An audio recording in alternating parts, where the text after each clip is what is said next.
Good morning, everyone. Okay, so before I kick this off, I got a couple things I want to talk about.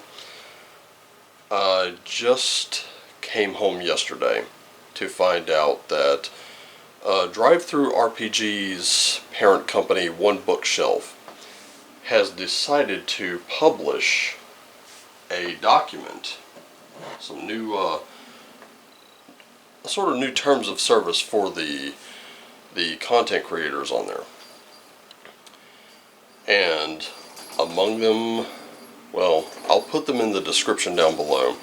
I'll also put links in the description below to Grim Jim's video on it, as well as James Raggi, who, if you don't know who those two creators are, then you're probably not running around in the tabletop RPG circles. This is going to be something that's going to come up on the next tribal podcast that I do. But here, just the long and short of it, I'll, in a nutshell, and I'm oversimplifying just for sake of time, DriveThruRPG has stated that there will be no offensive content posted without their express written permission in games. There will not be any political commentary, anything like that, without the written permission of One Bookshelf, their parent company. Express written permission. Also, the community reporting tool, and it's this part has kind of just been this way. If you find something just so deeply offensive that you can't stand it being there, well then you can report that. And DriveThruRPG will yank the entire thing during their review period, which is, as they put it, 2 business weeks. Venger Satanis has fallen victim to this twice. Now, I've read the first one, and it's, I'll put it to you this way: had he not actually expressly stated why he made it, I think it would have been okay. I really do. Had he not expressly written, or promoted this new one that he put out for like $3, probably would have been okay. But anyway, both of those back to back were yanked. The first one, I think, got yanked within about a few days. The second one got yanked within an hour. Let me tell you why this is terrible. Because anytime you're selling a brand new RPG, let's just say you create one. So now your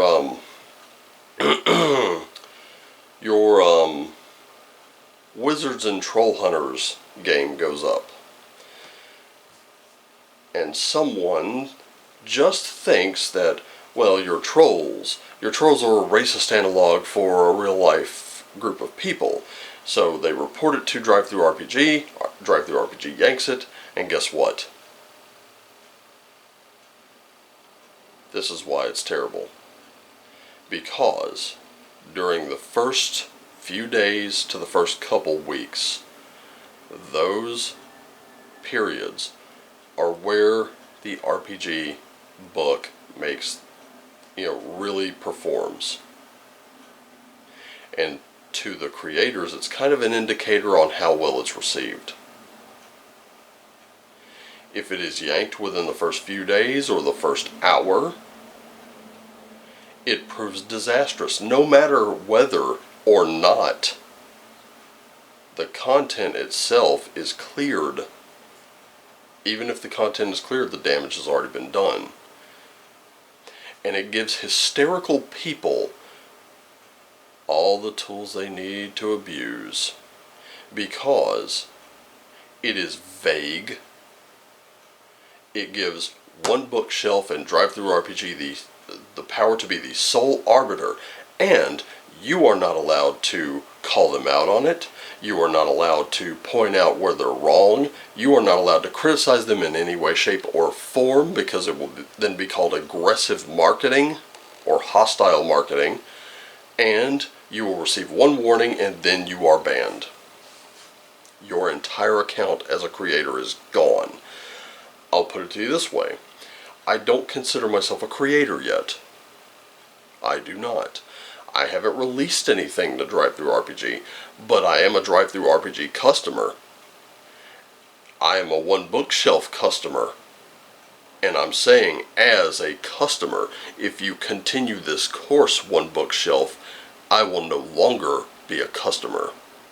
In any way, shape, or form. Ask Netflix. Okay, so that's all about that. That's all I'm going to say about it. I will be following this up on Twitter primarily. So if you follow me on Twitter, you know, and you're a creator or something like that, let's get together, because I do have the beginnings of a strategy in mind, and I'll be reformulating an old strategy, and we're going to see what happens. Anyway, today I have the Viking Tarot, or Viking Tarot, Viking Oracle. I don't have my words today, people, because today is Runecasting Wednesday, and I grabbed a whole bunch of cards. It just occurred to me, it's Runecasting Wednesday. I grabbed a whole bunch of decks. Guess what? It's Runecasting Wednesday Plus today. It is Runecasting Plus, and I'll tell you exactly why. I was just supposed to grab the runes and the Viking Oracle. I did not do that. I am so sorry. I thought it was Thursday. Ladies and gentlemen, I've been working, I'm way ahead of myself here. But anyway, I also have the Spirit Animal Oracle. We know about that. So we're going to do traditional Thursdays type reading today and tomorrow. We're just calling this one Runecasting Wednesday Plus.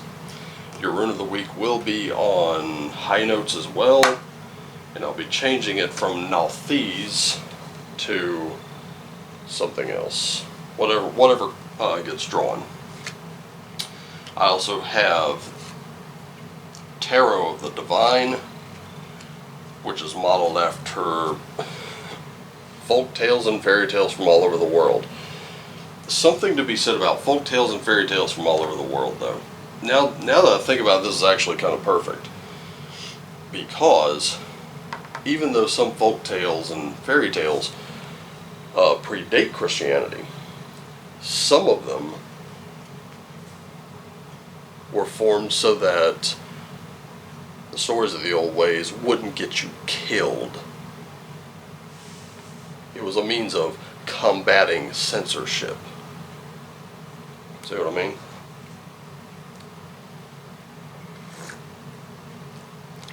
Also, it's why I broke out the D&D mug today. I was kind of had that on the mind all morning, and the constant reminders today. But we also have the Enchanted Map Oracle, because if you don't know where you've been, you don't know where you're going. And if you don't know where you're going, you're pretty aimless, and you're pretty gormless and feckless, and you're going to be, you know, screwing up everybody else, naturally. You can tell I am just a touch upset at this, because for years I've dealt with gatekeeping, and not from other players, never from other players,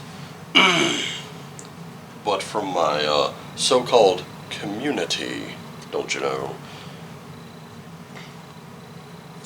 But One Bookshelf has turned it into one book burning. And we all know I cannot stand, nor will I tolerate book burning of any kind. That is not how you handle things. And if you're offended, so what? Be offended, nothing happens. Literally, the world does not stop, the sun does not bake the core into explosion, Yellowstone doesn't go up in a massive super volcanic eruption, nothing happens. 0.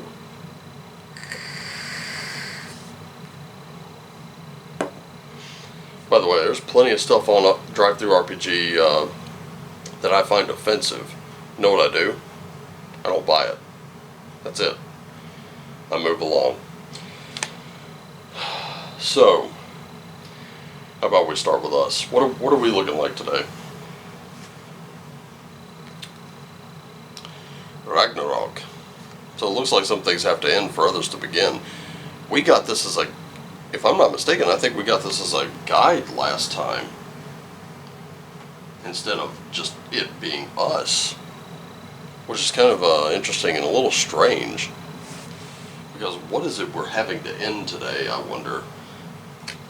But we are being guided by the 9 worlds, believing in your own magic, ladies and gentlemen, believing in your power. And do you know what godlike power really is? I'll share this. I'll share the secret free and clear right now. It's the ability to create. The ability to create is truly godlike. Whether you're creating a novel, a piece of art, music,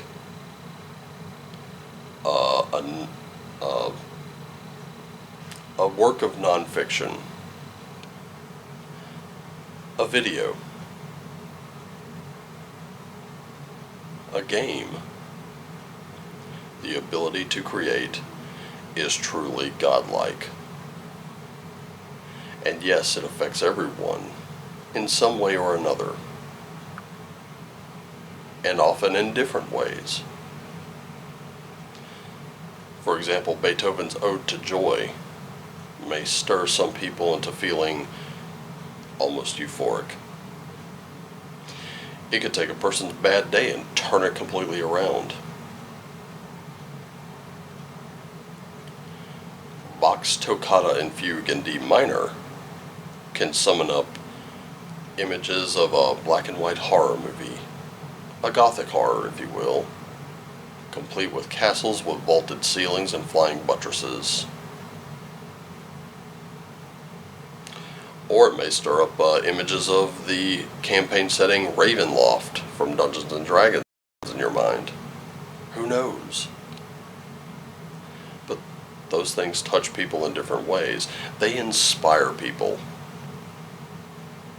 Now the question really is, in what way do you want to inspire someone? Because you have to end your laziness if it's there and start it. If the inspiration matters that much to you, get on it, doggone it, as Camelot 331 would say. What do we look to in nature, though? The beaver, this cute little guy right here, lays a solid foundation for everything they build. Oh sure, it looks like a claptrap of sticks and, debris, but there's a solid foundation for it. There's something that cannot be broken. The structure on top of it can come crumbling down. It's like a tower. But as long as the foundation's there, you can always rebuild.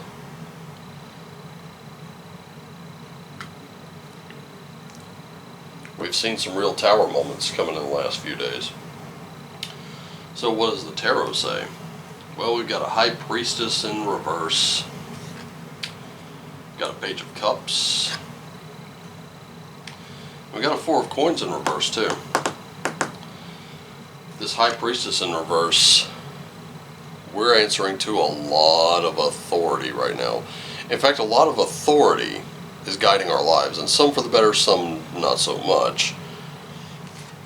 But we're gonna have to learn that maybe now is not the time to do our own thing. Maybe our own thing is probably what's hindering us. Because as we move into the Page of Cups here, we're acting very, very young, very mature, very idealistic. we've got our bright fancy clothes, we're gonna go out there and kick it, we're gonna try to, try to share what is really joyous to us. But we can't do that if we're holding on to something a little too tightly. The thing is, when you're into that creation, when you're dropping your laziness, when you're laying that solid foundation, when you're doing this work, it's not all about you. Oh sure, let me tell you something. There are people out there. J.R.R. Tolkien comes to mind, who wrote beautiful work. Let me tell you something, ladies and gentlemen. I thoroughly enjoyed The Hobbit, and I enjoyed the Lord of the Rings books. That's why I have them on my shelf, up over here at my desk.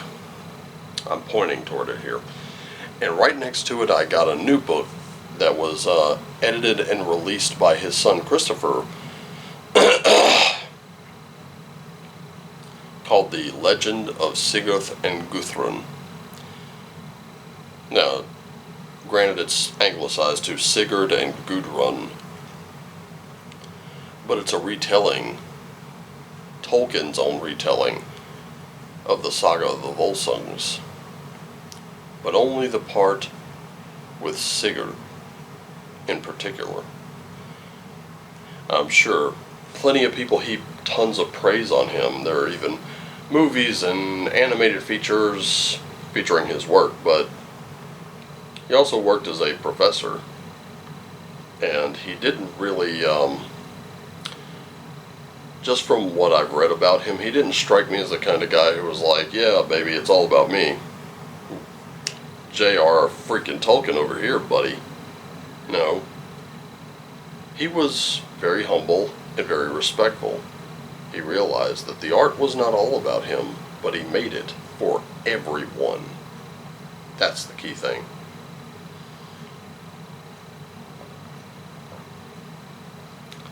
And it has inspired more, so it has paid it forward. So let's see where we are on the map here.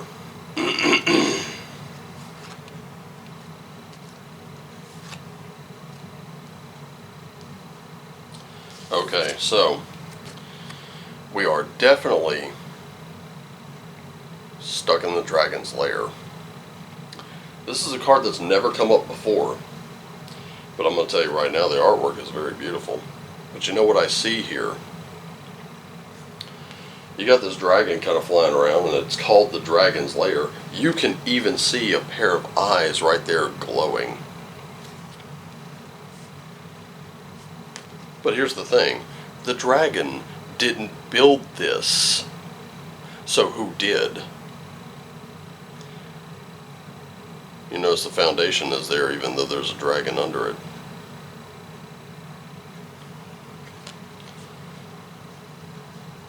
It's interesting that in the old tales, the old myths, dragons tend to be sleeping or lying upon hoards, mountains of gold and jewels and riches. They want it all for themselves, and here's the thing, it's kind of thought that they'll never be able to use it. They just want it for themselves. But it is always something very much smaller than they are that ends up defeating them. And a majority of the time, that hoard of treasure that they're laying on top of is not even theirs to begin with. It's stolen. Now, all the characters that defeat these dragons, what do they have in common? Strength. It would have been super odd if the Strength Tarot card had come up, but for this enchanted map, I think this will do. You need to have a level of strength to you. You need to be able to endure those dark times. You need to be able to stand up, as Raggi and Grimm have done, as I am doing now, and say, no, this is unacceptable. We do not support this. Because, let me tell you something, there's two types of this kind of card right now. Following the leader, not always a great thing. Because, what if that leader is wrong?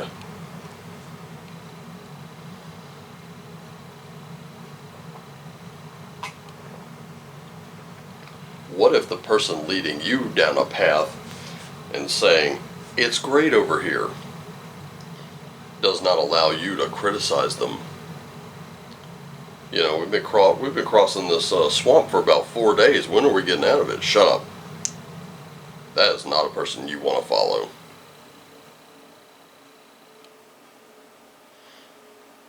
Or if they tell you, yeah, we've been crossing the swamp for about 4 days. We've got one more day left of it, and then after that we hit dry land.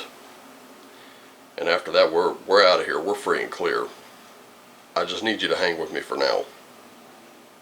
If you can do that, don't worry. I'll get you to the very reward I promised you.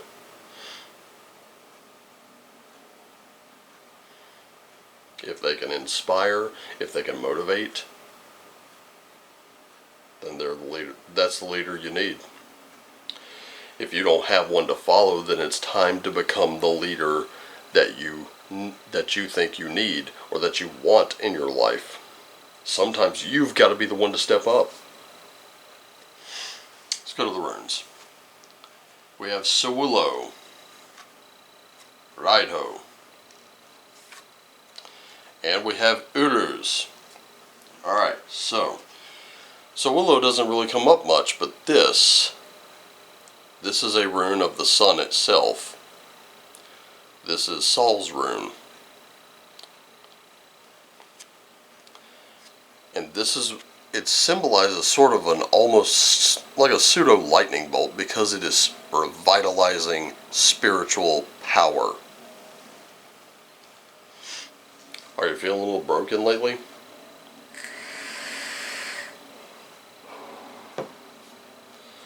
Because it is time to reclaim that. What is it that lights you up from inside? That's what this is.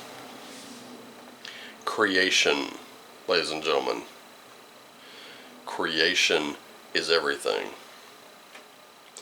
And don't you know, it is people out there who do not want, or they don't want any empowerment. You want to know why? Because it will force them to take responsibility for their own actions. So they will deny you your godlike ability to create. And they'll try to spin it any way they want. So sometimes we need to take a little journey. Now, whether that's a journey inward, or whether that's an outward journey, whether that's taking a hike or just getting away from everything for a day or two, that's something to think about. It's something to seriously consider. Take that journey. You also need clarity. Clarity is everything. If you're going to fight something, you need to be very clear of what your terms are, what is acceptable and what is not. And coming off the strength card, we have Uruz, or the horns of the Aurochs, which is strength. It is courage. And yes, it is freedom. And here's the thing that I argue. You do not need anyone else's permission, consent, or approval to act in a free manner. As long as you understand where your responsibilities are, you will not only piss them off, there will be nothing they can do about it. And once you put them in that position, the mask will slip. And they will reveal themselves for the ugly, hideous, controlling, despotic little monsters they are, and they will express nothing but impotent rage in the meantime. The power to create is not negated because you've yeeted them off of a fucking platform. It still exists, and it will prevail one way or the other. And it may be slow, it may be hard, but we've got two cards that speak to your strength today. Revitalize, overcome, and adapt. Actually, let me rephrase that. Create.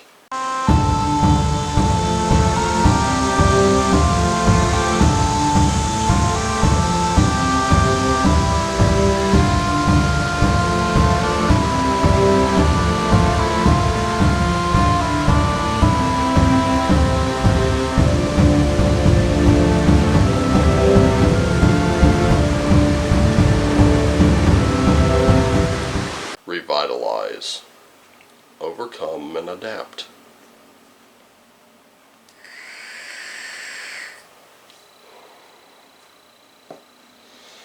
I think the card spread and I think the card selection was pretty apropos today, despite it not really being a day where I was supposed to do it like this. And of course only realizing it as I was filming. Like I said, people, if I fuck up, I'm going to fuck up big. And you can call me on this fuck up if you want. But I think it's a better idea to let OBS know if you're running around tabletop RPG circles. Let me share something with you. People have already found John Torres over the Basic Expert. They found his game to be problematic. The game Cowpunchers. They found it to be problematic. Oh, it enforces too many of these Western stereotype tropes, don't you know? He's a Latino creator, and he created a damn good game. Sylvia Clemente and Miguel Ribeiro over at the Red Room channel have created an entire Wretchedverse. They created games like Wretched Bastards, Wretched Country, Wretched Epoch, and Wretchploitation, which I'm going to be picking up a copy of that too. Their books really don't take up a lot of shelf space, but they're games of anti-heroes, and your hero has to embody one of the 7 deadly sins.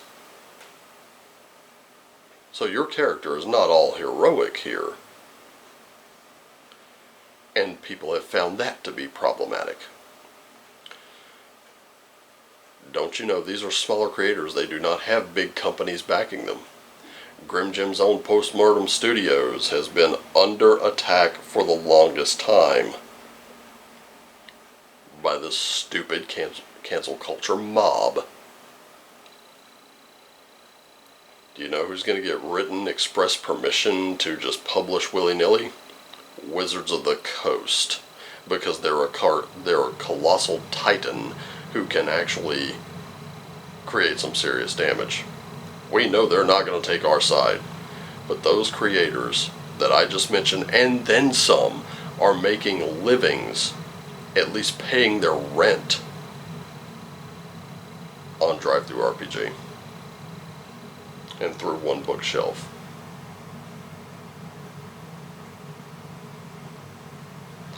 I want to think that this is probably why my viewership has fallen off as of late. Not complaining about it. I still got you here, so that's all fine and dandy with me. I still got you. I raised my D&D mug to you. That's why I picked this one today.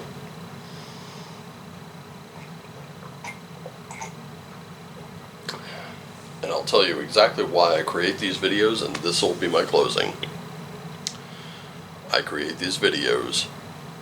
I put these together, and I deliver these messages that are given to me to you because I love you all. Take care of yourselves and each other. Always do what lights you up. And as always, whether anyone approves or not, whether they say it's too bright or not, tell them get a fucking pair of sunglasses and shine on.